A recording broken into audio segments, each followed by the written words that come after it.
Nestes últimos 2 meses, o GAL tem recebido e-mails em várias outras línguas: francês, espanhol, inglês e até italiano. Então, hoje decidimos responder em francês a um e-mail de Catherine, uma francesa que vive em Lisboa. Dans son e-mail, Catherine déplore que ses enfants passent trop de temps accrochés à l'écran. Elle craint, dit-elle, qu'ils ne s'enferment dans un monde trop virtuel. Ne risquent-ils pas de perdre le contact avec la réalité? Bon, Catherine, cette peur a naturellement une raison d'être, car, il faut le reconnaître, les nouvelles technologies et les jeux virtuels ont un attrait irrésistible sur les adolescents et pas seulement.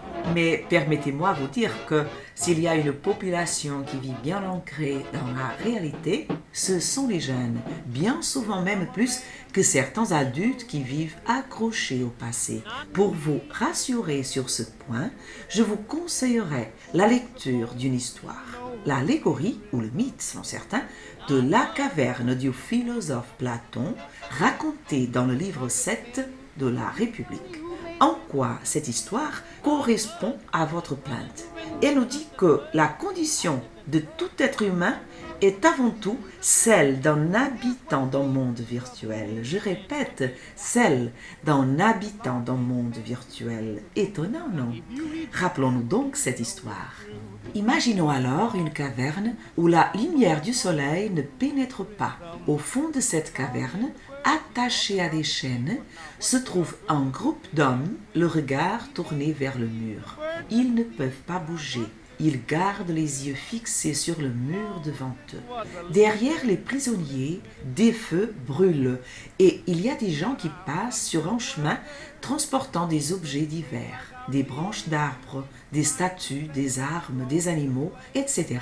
Les ombres de ces passants se dessinent sur le mur que regardent les prisonniers comme des ombres chinoises.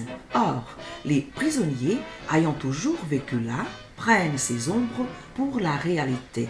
Ils croient qu'il s'agit de vraies personnes. Pour eux, les ombres sont des personnes.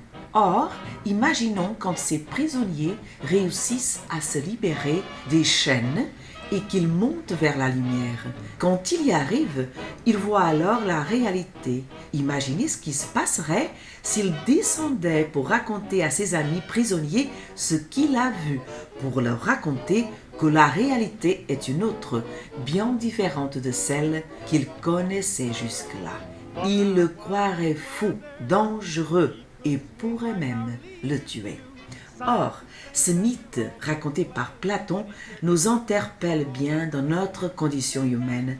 Ne sommes-nous pas tous prisonniers de notre propre perception de la réalité, condamnés à vivre chacun dans un monde virtuel? Selon Platon, on est tous prisonniers de nos sensations, les chaînes sensorielles, qui nous empêchent d'accéder à la lumière, c'est-à-dire à la vérité.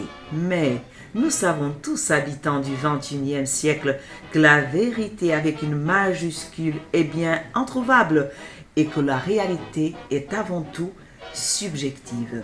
Néanmoins, l'étude de la philosophie nous aide à comprendre le monde, à éclairer certaines ombres où nous avons tendance à plonger. C'est-à-dire, Catherine, ne tombez pas dans la tentation de croire que le monde de l'écran où nous vivons tous n'est que la caverne de Platon.